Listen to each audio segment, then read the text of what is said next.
A repeating comment that keeps cropping up on the feed is about people saying, how high should my strings be from the fretboard? Now, in sort of terms of the musical instruments, that's describing what we call the action. Check out the first lesson where I introduce the bass. If you're new to our channel, please subscribe, it'd be great. Okay, so what is the action? Well, the action is the physical height of the string from the fingerboard. When they're close, it's described as a low action. When they're far away, it's described as a high action. Now, certain players prefer a low action, certain players prefer a higher action, and basses need to be set up, okay? And it's one thing I've sort of learned over the years is that I set up all my own instruments. By the setup, I mean that they play or intonate perfectly from the first to the last fret, they're in tune, and the action, or the height of the strings from the fingerboard kind of suits my playing style, you know? It's where I want it to be, and I'm quite meticulous. I've got a little book and I write it down. So get another instrument, or I'm away on tour, something comes in, I'll spend the night before the gig, you know, I'll put new strings on it and I'll set the bass up or set up the action. So how high should it be? Well, it's kind of a bit of a cop-out from my position, but it's a very personal answer, you know. It depends on the thickness or the gauge of your string, what kind of music you're playing. You know, you're not going to be playing very hard, heavy music on a very low action because all you'll hear is fret buzz. You know, you want a higher action and a slightly heavier gauge string.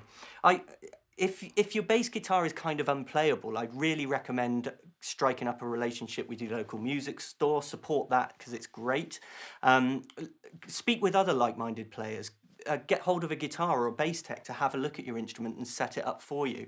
I wouldn't recommend going straight off the bat and start tweaking the truss rod and adjusting the saddles and the bridge and doing things that way. Save that for another time. But what I can recommend, and there is a fantastic free PDF from a fantastic luthier called Jerzy Drozd. Okay, he's a fantastic bass maker and he makes some really flamboyant instruments, but he has released the perfect setup guide. So if you're kind of technical minded and you know your way around the instrument, you feel competent and confident in doing it, check it out. We'll put a link up for you guys to download it and set up your own instruments, because you can really tweak, and everything about what we do is communication through music, you know. And how many times have you picked up somebody else's bass guitar and thought, that feels great? Don't just pick it up and play it. Try and work out why that feels great. Is it because it's got a lower action, or the strings are heavier or lighter? You know, really ask yourself those questions, because what you're doing is discovering who you are as a musician and finding something that you're so comfortable with, so that when you put the bass on and start making music, you can immediately communicate rather than having to shout through something that you finds in the way. You know, you want it to be connected from there straight to your soul.